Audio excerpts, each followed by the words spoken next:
পারমাণবিক বোমার চেয়েও আপনার আখলাকের শক্তি অনেক বেশি। আপনার আখলাক দ্বারা সারা বিশ্বকে জয় করা সম্ভব। মক্কায় কাফেরদের সঙ্গে মুসলমানদের যুদ্ধ হচ্ছিল। এক সময় মুসলমানরা বিজয়ী হলেন।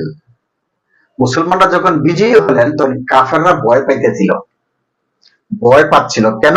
ভয় পাচ্ছিল যে কাফেররা মুসলমানদেরকে যে জ্বালা যন্ত্রণা দিয়েছে এটার প্রতিশোধ অবশ্যই তারা নেবে। এই ভয়ে তারা মক্কা ছেড়ে পালাচ্ছিল, অন্য কোথাও যায় তারা বসবাস করবে।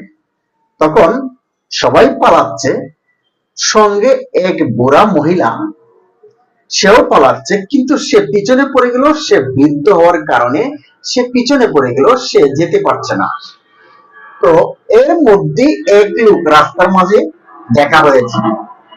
তো বললো, এই লোকটি বললো যে মা, আপনি কোথায় যাবেন, কেন যাচ্ছেন?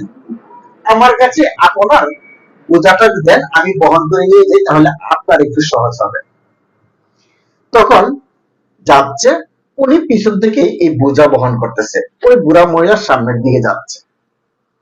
তো যাচ্ছে আর বলতেছে যে এই জন্যই মক্কা ছেড়ে পলাচ্ছি, মক্কাতে এমন এক ব্যক্তি আসছে, নাম হলো মুহাম্মদ, বাবার নাম ছিল আব্দুল্লাহ। সে এত বড় সন্ত্রাস, নাউজুবিল্লাহ, এত বড় খারাপ, তার অত্যাচারে সমস্ত মক্কাবাসী আমরা পলাইতেছি।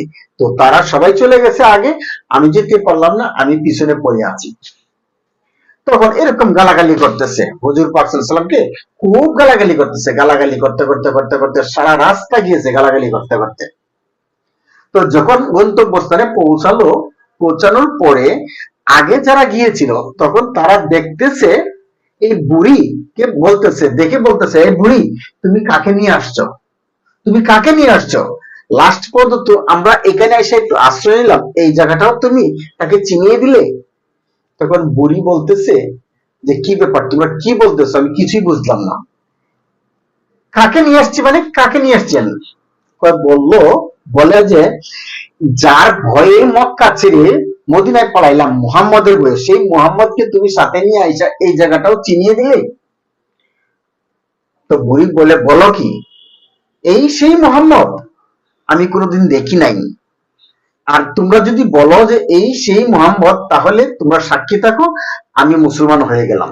কারণ এই মুহাম্মদ কখনো সন্ত্রাস হতে পারে না, মানুষের উপর জুলুম করতে পারে না, অত্যাচার করতে পারে না। কারণ আমি পরীক্ষা করে দেখলাম, আমি সারাটা রাস্তা আসলাম, আমার গাড়িগুলি সে বহন করলো, আমি তার 14 গোষ্ঠী তুলে গালাগালি করলাম, অথচ সে একটা কথাও বললো না। এরকম ব্যক্তি সন্ত্রাস হতে পারে না, এরকম ব্যক্তি খুন খারাপি করতে পারে না, এরকম ব্যক্তি অত্যাচার করতে পারে না। অর্থাৎ এই ব্যক্তি ভালো, আমি ভালো ধর্ম গ্রহণ করলাম, আমি কলমা পড়ে মুসলমান হলাম, লা ইলাহা ইল্লাল্লাহু মুহাম্মাদুর রাসূলুল্লাহ।